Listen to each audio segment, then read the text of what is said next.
وہ سبھی کی دعائیں قبول فرمانے والا ہے. یہ فکس نہیں کر سکتا میں کہ اس کی قبول ہوگی تو اس کی نہیں ہوگی، تو اس کی کم قبول ہوگی، اس کی زیادہ قبول ہوگی. کہ ہم مطلب یہ کہ جو جس کے لیے دعا کریں، یہاں تک کہ ہم اگر ساری زمین کے جتنے مسلمان مرد و عورت ہیں ان کے لیے مغفرت کی دعا کریں. ہم سب کی اولاد تو نہیں ہے، نہ سب کے ماں باپ ہیں. نے دعا کی یا اللہ اس وقت جتنے بھی روئے زمین پر یا جتنے مسلمان مرد و عورت ہوئے ان کی مغفرت فرما. تو اس دعا کا ثواب یہ ملے گا کہ جتنی تعداد میں مسلمان ہیں ان کے برابر ہم کو نیکیاں ملیں گی. اتنا ایک فضیلت والا دعا کا کام ہے. اب اس میں یہ کیسے کہا جائے کہ بھائی اس کے حق میں میری دعا قبول ہوگی، اس کے حق میں قبول نہیں ہوگی، تو اللہ ہی بہتر جانتا ہے. تو دعا تو سب کو کرنی چاہیے. دعا خود عبادت ہے، بلکہ الدعاء مخ العبادہ، دعا عبادت کا مغز ہے. اللہ آپ کے ماں باپ کی بے حساب مغفرت فرمائے. صلو علی الحبیب صلی اللہ علیہ محمد. محمد حماد اتاری لاہور سے باپا جان آپ کی بارگاہ میں حاضر ہوں. سوال آپ کی بارگاہ میں عرض ہے کہ اگر ایک شخص حقوق العباد کے معاملے میں دانستہ طور پر کسی دوسرے شخص کی حق تلفی نہیں کرتا، لیکن سامنے والا شخص اس بات کو کلیم کرتا ہے کہ آپ کی وجہ سے میری حق تلفی ہوئی ہے اور معافی بھی نہیں دیتا، اب اس وجہ سے وہ پہلا شخص بڑا پریشان ہے کہ دل آزاری ہو گئی، اس کی جان بوجھ کے کی بھی نہیں ہے، معافی بھی نہیں دے رہا، اب وہ پریشان بھی ہے اور یہ پریشانی کی وجہ سے اس کا سکون اور چین برباد بھی ہے. ایسے میں وہ شخص کیا کرے؟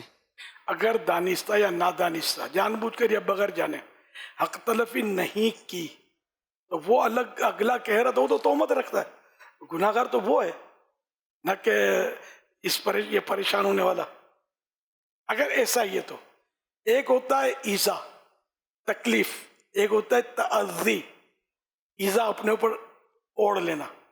اب مثال کے طور پر اس کو یوں سمجھیں کہ آپ نے کسی کے گھر پہ جا کے دستک دی کہ آپ اس سے ملاقات کے لیے گئے، اس نے ملاقات نہیں کی، آپ بولیں گے اس نے مجھے ایذا دی، دروازہ نہیں کھولا میرے لیے، لیکن یہ ایذا نہیں ہے. یہ اگر آپ کو تکلیف ہوئی تو یہ تعزی کہلائیے کہ جس کے گھر پہ گئے اس پر فرض و واجب تھوڑا ہی ہے کہ آپ کے لیے دروازہ کھول کر آپ کو بٹھائے اور آپ سے ملے. نہیں ملنا چاہتا اس کے مجید، یہ باہر شیخ میں مسائل لکھے ہوئے ہیں. اب یوں تو پھر تو ہر ایک ملنے والے سے آدمی ملنا ہی اس کے لیے شریعت واجب کرتے تو بیچارہ وہ ہم جیسا تو پھر کہیں کا نہیں رہتا. ڈھونڈتے رہتے ہیں لوگ ہم کو، کیا کریں. صلو علی الحبیب صلی اللہ علیہ محمد. بلال یونس، شعبہ اصلاح اعمال، پنجاب، ذمہ دار. سیدی امیر اہل سنت کی بارگاہ میں عرض ہے، کوئی اسلامی بھائی عمرے کے لیے روانہ ہو تو وایا ریاض باپا اس کی فلائٹ ہو تو کیا وہ احرام یہاں سے باندھ کر نیت کرے گا یا ریاض بھی جا کر باندھ سکتا ہے؟ ریاض کے بعد بھی جو اس کا میقات آتی ہے، جو بھی میقات آتی ہے تو میقات کے بعد احرام کے بغیر گزرنا جو ہے وہ نہیں ہو سکتا. تو میقات تک بھی اگر بے احرام رہے نو پرابلم. اگر ریاض میں فلائٹ ہوگی تو فلائٹ میں اعلان ہوتا ہوگا کہ احرام باندھ لو، میقات آ رہی ہے. صلو علی الحبیب صلی اللہ علیہ محمد. سرسبز اس گلزار کے یہ پھول یہ عطار کے، مردہ دلوں کو دے جلا، ہادی ہے طلبگار کے، طلبگار